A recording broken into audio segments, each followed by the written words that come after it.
You're listening to I See What You Did There, a Bausch Lomb podcast offering concise conversations on the people, trends, and topics defining modern eye health.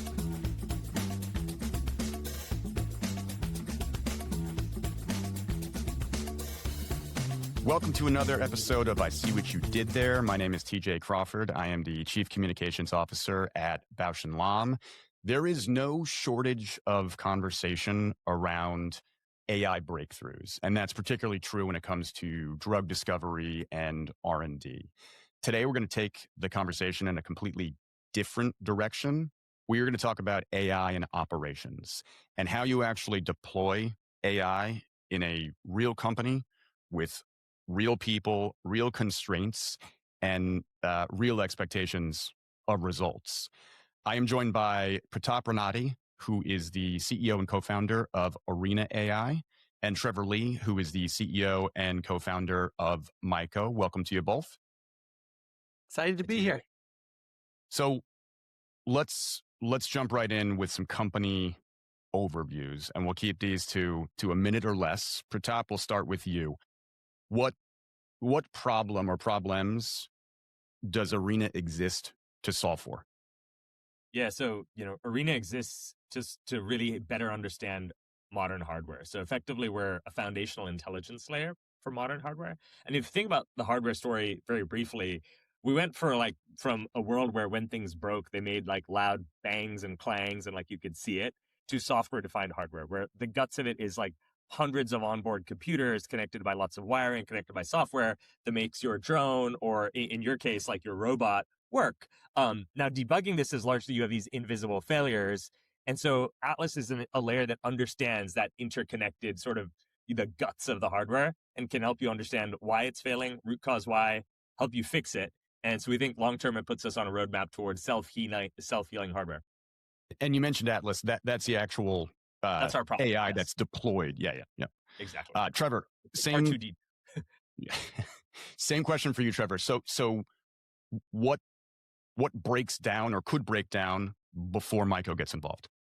So it's actually the exact opposite problem that Pratap is solving of software we think is broken fundamentally. It's too hard to use. And so where we've come in is in this post-AI world, it should be easier for people to use and operate software. And so using language as an interaction mechanism and interface for people to go through instead of clicking drop downs and pick lists and all of those traditional problems we have with software that's been built from the 90s and 2000s, that's where we really come in, this intelligence layer that's across software. So I mentioned at the start that AI gets a lot of attention in drug discovery and similar areas. But as a question for both of you, why do you both think operations is an area where the value of AI can be proven faster? I think, just to begin here, I think there's the sort of I think intellectually interesting AI problem of drug discovery, which I think is fascinating about the shapes of proteins and can you really make new drugs that do the right thing. But I do think kind of a little bit like Trevor was saying about obvious in your face things that just don't work. As he mentioned on the software side, but we have I think one of the things we've been impressed by is we go through a B&L manufacturing facility. You have these amazing robots, so much automation, computer vision is scaled out. And yet, things go down and you lose uptime and you lose throughput, and those shouldn't happen. Our autonomous factories should really work. They don't. And I think there's a ton of little things actually that if you can have a model go and scan and deal with on your behalf, it really pairs very nicely with the human to create a super efficient system. And it's great when you see it working. Actually, users are happy, results are clear, and I think it puts us in a position to then take on more ambitious things in the long term. I think operations too gives you a really good opportunity to really quantify the benefits and articulate them to not just end users, but organizations as a whole. And so once again, to Pratap's point, you see there's robots that are manufacturing drugs and doing all this super cool stuff. People are sitting around okay, we have all this amazing technology. Why did it take me 3 hours to add new contacts into my system? There's a really fundamental disconnect, and they want to be able to do cool stuff too. And so internal operations, we think, is a big surface area where we can actually give internal people cool stuff too. It doesn't have to be just for the scientists. Yeah. So on the flip side, what from your experience, and it doesn't have to be with Bausch and Lomb, what makes deploying AI in operations? What are some of the unique challenges? I think maybe buy-in is the biggest one immediately, obviously. Like people have been burned before, especially when there's a lot of like top-down edicts of you have to use this or this is going to save you time. People will try it out and kind of roll their eyes and be like, yeah, sure, like, okay. And they'll move on to the next thing. And so one big thing is just confronting kind of that stigma as you get products into people's hands of, hey, this is built to actually help you. And let's build, starting with a pilot, start small and then increase it on the way up, and really getting people to buy in with you to try something new because it is a change in behavior. Top, anything to add to? I was going to get to trust and adoption later, but let's tackle that now. To your point, AI often or can fail because people don't trust or use it. So how do you guys, again, with different companies solving for different things, how do you think about adoption? Do you have examples of, again, where it's worked or maybe where it hasn't worked and lessons learned? Yeah, I think for us, there have been sort of like two, kind of two primary things. I think one has been like people won't trust AI out of the gate. And so they trust it via the transitive property. So we spend a ton of time with them and with the users and with the customers. They're like, they understand a little bit how it works, what's happening, that we understand the problem, and therefore that Atlas starts to understand the problem. So there's almost a weirdly like there's this human intermediary that brokers trust between the user and the AI at the initial stages for us. And then the second thing that happens is we've sort of modeled it on this curve, like a human onboarding curve, actually, which is there's a lot of lofty expectations. When you look at, if you look at if you just read the news, like, I mean, we should have fusion energy and like drugs for everything by now because we've achieved AGI actually last year, right? Like, what gives, right? And so I think that creates a little bit of this tension. And what we've modeled, like the way we model it, is we're like, look, it's going to start out as your like junior engineer. So like it's a junior engineer. It will do two things. It will always show you its work. So just like a student, it's like, why did you do X? And so we spent a ton of time. Where did you get the data? What calculation? For us, a lot of like physics simulations and solvers are part of it. Like I took this value from here, I plugged into here. Here's why, fully auditable. And then there's another capability where you could actually coach it. So just like you would coach an engineer, that's not how we do it at Bausch, right? That's not how we do it at the Rochester line, right? You could give that feedback. So it really becomes yours. But, I think people aren't really like wanting to consume this all-knowing AI. And the truth is it's not all-knowing. It's not going to come in and know better than you.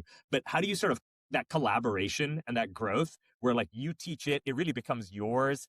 It sort of works for you. I think those are the two biggest things we've sort of discovered, I would say, over the last few years.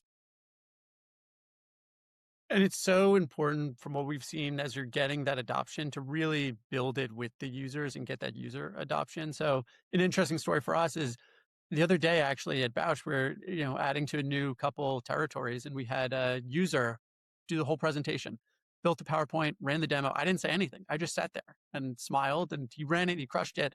And it's so important for getting that internal adoption and buy-in because now other sales reps can see, it's their peer that's using this, getting value from it, benefit from it.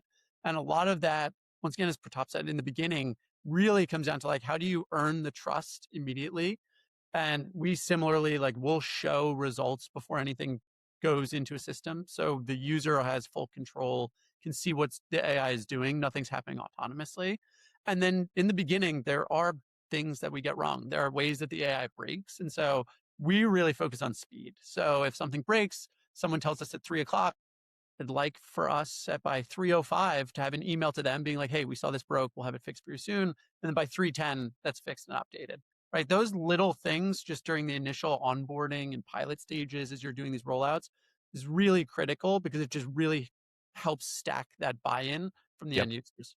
Yeah, the trust building piece. So you've both alluded to some of the work that you have been doing with Bausch and Lomb. So let's actually talk about that. And again, it's unique in the sense that This is real stuff. This is not AI in theory or strategy or existing on a bunch of slides. This is actually happening. So, Pratap, let's start with you. You mentioned robots before, which is always a cool lead in to explaining what you guys do. Yeah, so Bausch is super exciting, right? I think the challenge is you've got a very sophisticated robotic production line, but like anything, like you want to boost yield. Like there's still yield loss. Bausch is the #1 producer of contact lenses in the world. Every lens makes money. How do we get more lenses out? How do we get more lenses that are high quality out? So there's sort of two places directly where we've seen a ton of impact. So one is there are human operators that play roles here. And those human operators have to make choices, and they have to make specific choices about what tool am I going to use, what mold am I going to use, what setting am I going to use. Lots of choices that theoretically are functions of lots of environmental conditions and operating conditions at the time. The first thing that we've seen a ton of impact at is helping you with those choices, basically saying, great, I'm going to switch out this mold, I'm going to switch out this tool autonomously. And so that's been if you look at a case of mold swaps as an example, if you swap out using AI assistance, you're getting about a 10% yield bump. Again, just if you restrict the experiment to just changing the mold. There's many other things that have impacted. So that's sort of one where it's lots of parameters, and an AI can basically help you pick the right ones for your condition. And that's sort of one. The second one is, as I mentioned, a lot of the equipment, a lot of the robots and machines are complicated software-defined equipment. When they go down, you have a huge uptime problem. And then, of course, theoretically, in a pre-AI world, it would be very expensive. You would need a technician. If you look at where we are with electrical and software maintenance technicians, all of our friends went in to do ad optimization. So we've actually lost that talent base in America. We're 30% down over there. We don't have the people. We have super complex machines. They still fail. And we don't have any people to fix it, right? So in this model, you've actually transferred the expertise of the electrical engineering to the AI and put it into the technician's pocket. And so basically you could root cause a problem and guide them through a repair. Like those old movies like Air Force One, where Harrison Ford is on the phone and he's like, do I cut the red wire or the blue wire? Atlas is basically telling you cut the blue wire, right? So that's basically what it's doing there. So twofold. One is on that optimization, and then two is that the sort of extended spirit of that, which is repair. Did not think we would get an Air Force One analogy today, but I'm glad we did. Going to be hard to top that one, Trevor. So Arena working on our contact lens lines and to your point, optimizing yield and when the line goes down, which again can be a costly proposition, getting that line back up and running as soon as possible. Trevor, your approach, the Myko's use of AI is much different, but also gets at efficiency. That's right. So we're working with both sales and support teams, also a little different products for each. On the sales side, it's an end-to-end assistant to help them with their day. So they can ask our product questions, like who haven't I visited in person for a while. As they're on the way to meet with that doctor, we can help basically do meeting prep for them. So we can get them everything from who else visited that doctor, what did they talk about last time? Do they have any outstanding orders? All of that information in their hand right before they walk in.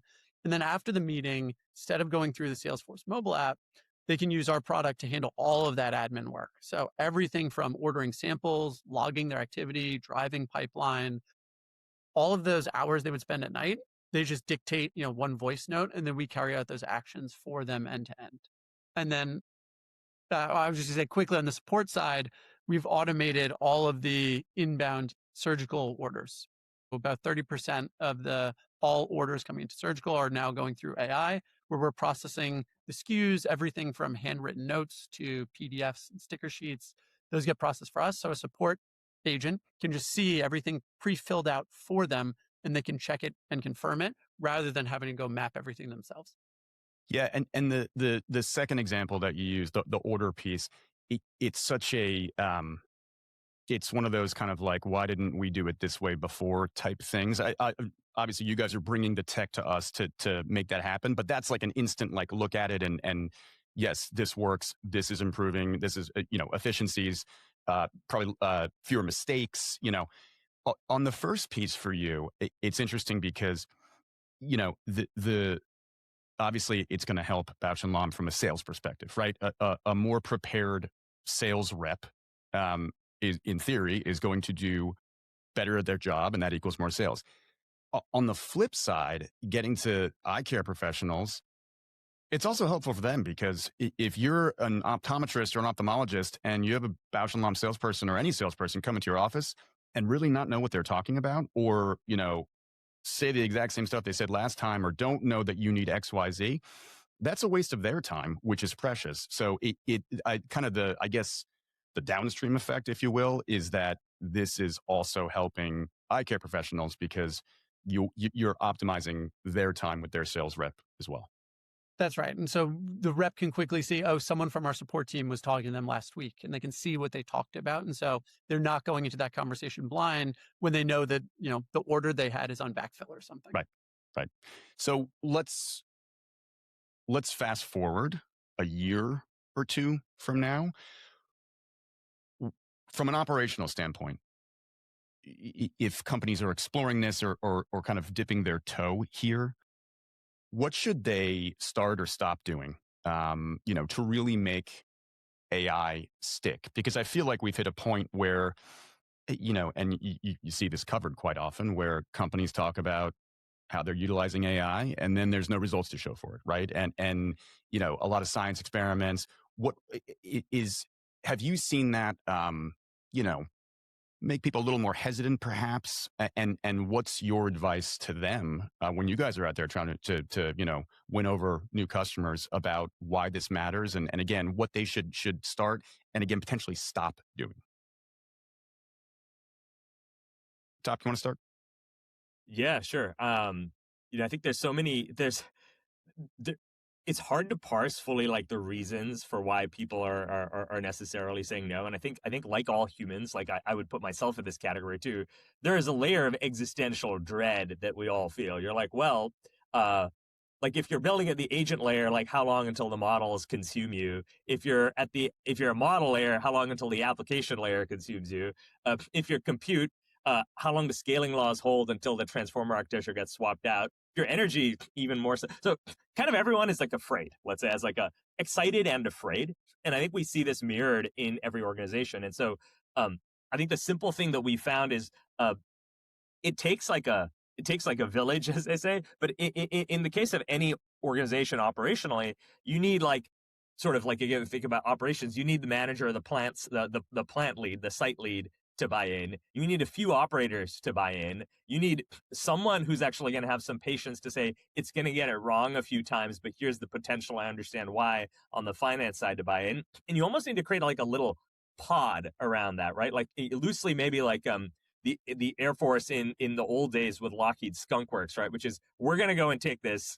It is ludicrous to think we're going to build a stealth plane that's going to go at Mach 3, especially when it leaks fuel by default on the ground as an SR-71. Is like, that doesn't sound like a thing that should exist. So you sort of need a small group of people to sort of buy into that belief. And I think what we often see is a person buying in and then friction on the other side. And it may be due to logical reasons, and usually they'll be expressed in a logical way. It might be security. It might be we could do it ourselves. It might be like, this isn't real. But like, we are in a world where like even on our own team, and I would consider ourselves on the vanguard of AI, 6 months ago, like what this stuff could do is different from what it can do now. Like the fundamental infrastructure is getting changed and swapped out. Right. And so in a world where it's moving so quickly, it's like, how do we sort of get over the fear? I think is like taking small groups, making a bet together, and like really just like boxing that investment. I think but I think the key is it's a mixed team, right? It's not like it's not a user champion only. It's not a buyer champion only. And some degree of sort of like patience during a pilot. This doesn't need to be long, right? This could be like 6 weeks. But I do think there's a suspension of disbelief that needs to happen for a little bit. I think what might be a little bit different about what we're doing here is, for us, build versus buy is a much bigger decision point. Of enterprises will look at what we do or other software and they'll be like, oh, we'll just build it because we're a big company. We got a lot of people. We can just build everything. And so what we see a lot, especially with what we're doing, is people will have tried to build it and ran into issues and wouldn't have deployed it. And so the biggest recommendations we often have is try and think about what your core competencies are of really where do you want your team to build and maintain their AI competitive advantage related to what your company does. And then two, if you are going to build stuff, start really small. Like exactly to Pratap's point, start with a small group of users, maybe one engineer, two tops, and just see if you can get something that actually works and saves them time. Because the biggest mistake we see is you'll get a bunch of, engineering stakeholders that go off in a corner for 6 months and build something and they put in the user's hands. And the user's like, I don't even know what this is supposed to help me with. Yep. So, all right. So that was the kind of 1 to 2 year lookout, right? And certainly a lot of considerations in there, and I think best practices for companies that are adopting this for their operations. So I like to close with a 1-sentence answer. Most people never stick to one sentence, or it's just an extremely long sentence. So for a leader at any company, any industry right now, considering bringing AI into their operations, what is your 1-sentence piece of advice for him or her? I think just get started. Yeah. Go ahead, Trevor. I mean, keep it short, but like just get started. Like start on multiple different work streams, start small, and just get things in people's hands to start battle testing. Yeah, I agree with that. I think that it actually does work. I think it really works. We've seen it work everywhere, right there. Yeah. And so I think then to Trevor's point, it's like we know that that's a fact, that's proven. It will become more public in the coming years, but now's the time to move. It is real. It is very real. Yep. Pratap, Trevor, thank you guys for helping us pull back the curtain on what actually makes AI work. Yeah, this was fun. I enjoyed it. It was great meeting Pratap. It was great to meet you, Trevor. TJ, thanks for having us.